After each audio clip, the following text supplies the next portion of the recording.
Hi students, last lecture we have seen the definition of capacitor and the capacitance. So what is capacitor? Once again we'll revise. Capacitor, it is a device which is used to store a small amount of electric charge or electrical energy at high potential, and capacitance is nothing but it is the property of material to store electrical energy. But we require this important formula, that is capacitance. It is the ratio of charge per unit potential. So once again it is the ratio of, you have to remember it, charge per unit potential. Now next point, very important point, this expression may be named as capacitance of parallel plate capacitor, or expression for capacitance of parallel plate capacitor, or factors affecting on capacitance of parallel plate capacitor. So we are going to see what factors are affecting on the capacitance of parallel plate capacitor. So first of all, let me explain you what is parallel plate capacitor. So parallel plate capacitor is nothing but it is the arrangement of two parallel metallic plates separated by some distance with dielectric medium between them. So my dear student, the definition is not clearly written over here, so you write down. Once again I repeat, it is the arrangement of two parallel metallic plates separated by some distance with dielectric medium between them. So here if you see, two plates are shown in the figure, plate P and plate Q. So here plate P and plate Q is separated by some distance small d. Epsilon naught is the permittivity of free space and K is the dielectric constant. And in previous case or previous subtopic, electric field and potential, we have seen the relation between dielectric constant and permittivity of free space. So my dear student, and if you feel some dielectric material like air or distilled water in it, so the K is the dielectric constant of that particular dielectric medium. So in other words we can say parallel plate capacitor, it is the arrangement of two parallel plates separated by some distance d with dielectric material between them. Matlab here we have filled some dielectric medium or dielectric material in between two plates P and Q. So my dear students, in order to find the capacitance of two parallel plate capacitor, already we know in last expression we have done one of the application of Gauss theorem, electric field due to infinite plate or infinite plane uniform charge sheet. So suppose here if you see, capacitor is nothing but charge sheet only, and the electric field produced by charge sheet is always E is equal to epsilon or sigma divided by 2 epsilon naught. Here we can say the electric field produced due to uniformly charged infinite plane sheet or capacitor sheet is nothing but E is equal to sigma upon 2 epsilon naught. Okay, so just remember this expression. So now this expression, this equation, we can see there are two plates, plate P and plate Q.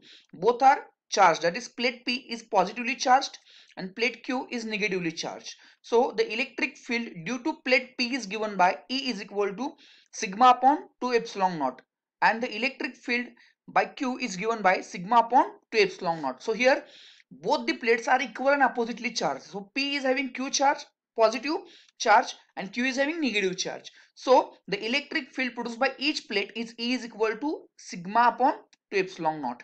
But the electric field for two metallic plates P and Q is given by. So if you add both the electric fields, then electric field due to P plate plus electric field due to Q plate. So just do the addition. So electric field will be, it will be sigma upon epsilon naught. But my dear student, now just here you write, here some sentence are missing in the notes. The girl who has prepared this note, she has not written properly. So here I suggest you write in between the lines also. So here you must write the potential between two plate is given by. So how do we find the electric potential between two plate?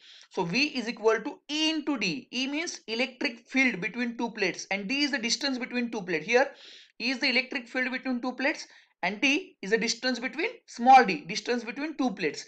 And how do we find electric potential? So my dear student, always remember that electric potential we can find, it is the product of electric field between two plates into distance. मतलब distance जितना बड़ा होगा उतनी electric field बड़ी होगी. As similar to the electric potential will increase. Are you getting my point? So more the electric field, more the distance, more the electric potential. So so we can say electric potential it is the product of electric field into distance, or potential difference between two plates is nothing but electric field into distance between two plates. So by using equation 1, so this equation 1 you are going to put in this equation. So V is equal to E into D. So we put the value of E in this equation, so it will come V is equal to sigma D upon epsilon naught. So this is equation number 2. Okay, now according to definition of capacitance, we know that capacitance is nothing but it is the ratio of charge per unit potential, isn't it? So charge per unit potential, but already we have found it, the what is the potential between the two plates. So potential is nothing but, according to equation 2, the potential is nothing but sigma D upon epsilon naught. So capacitance is equal to charge, as it is Q we have to write, and potential is nothing but sigma D upon epsilon naught, isn't it? So just rearrange the term so that we can write C is equal to Q into epsilon naught upon sigma D, where Q is the charge, epsilon naught is the permittivity of free space, sigma is the charge density, my dear student. Here you have to remember this sigma is nothing but charge density and D is the distance between two plates. So this is the formula, C is equal to Q epsilon naught upon sigma into D. But we know that this sigma is charge density, and charge density is nothing but it is a ratio of charge per unit area, isn't it? So sigma is charge density. Once again, it is the ratio of charge per unit area. But for charge, we can rearrange the term and we can write for charge is equal to sigma into A, isn't it? So here we have written, after rearranging the term, Q is equal to sigma into A, but you should write this in between the terms also. Okay, so this Q we are going to use in this formula. That is, this Q we are going to put in this equation of C. So the equation of C becomes, so C is equal to, instead of Q we can write sigma into A from this equation. So C is equal to sigma into A epsilon naught upon sigma D. So sigma will get cancelled and the final expression will get for capacitance. Here C is equal to A epsilon naught upon D. So from this equation it is very clear that capacitance of parallel plate capacitor is directly proportional to the area and inversely proportional to the distance between two plates, isn't it, at constant permittivity of free space. So here we can write three factors can affect. As I said, this is the alternative question of this question, means this question can be asked in two ways. First, derive the expression for capacitance, or factors affecting on capacitance of capacitor. Okay, so from given equation we can calculate the following factors affecting on the capacitance of parallel plate capacitor. First factor is the area. So here you can see capacitance is directly proportional to area. More the area of the plate, more the charge storing ability of the capacitor, मतलब उतना ज्यादा charges हो ज्यादा store करेगा, ठीक है. Then next, it is directly proportional to permittivity as it is constant only. And yes, very important fact, capacitance is inversely proportional to D, means as more the distance between two plates, the capacitance will be decreased. That's why if you see the batteries, heavy batteries, or in day-to-day life we can see many batteries are there, like you used to put the distilled water in it. If you see that batteries, there is very fine distance between two plates of the capacitor plate. That's why if you reduce the distance between two plates, definitely the capacitance of the plate is going to increase. So my dear student, this is all about the capacitance of parallel plate capacitor. Next, quick we'll see the capacitance in series and capacitance in parallel combination. So this is very interesting thing, as we have done with the resistance in series parallel combination, same way. Now just imagine that capacitors in series combination. So capacitor C1, C2, C3. Here, in order to draw the capacitor, both lines should be parallel. Here you can see one plate is having positive charge, another plate is having negative charge, but both plates should be parallel. So capacitor 1, capacitor 2, capacitor 3, all these capacitors are connected in series, isn't it? So if you connect all the capacitors in series, then charge on each capacitor will be same. Here I have given the difference also. Okay, so charge in the all the capacitors will be same. Okay, so C1 is capacitance of capacitor C, first capacitor. C2 is capacitance of second capacitor, and C3 is capacitance of third capacitor. Q is same, but as they are connected in series, the potential difference across each capacitor is different. So V1 is the potential difference across C1, V2 is the potential difference across C2, and V3 is the potential difference across C3. So all these three capacitors are connected across main potential V. Now in series combination, potential difference of three capacitors are given by, so total potential difference across three capacitors is nothing but addition of all three potential difference, that is V is equal to V1 plus V2 plus V3. Hope you understood, my dear students.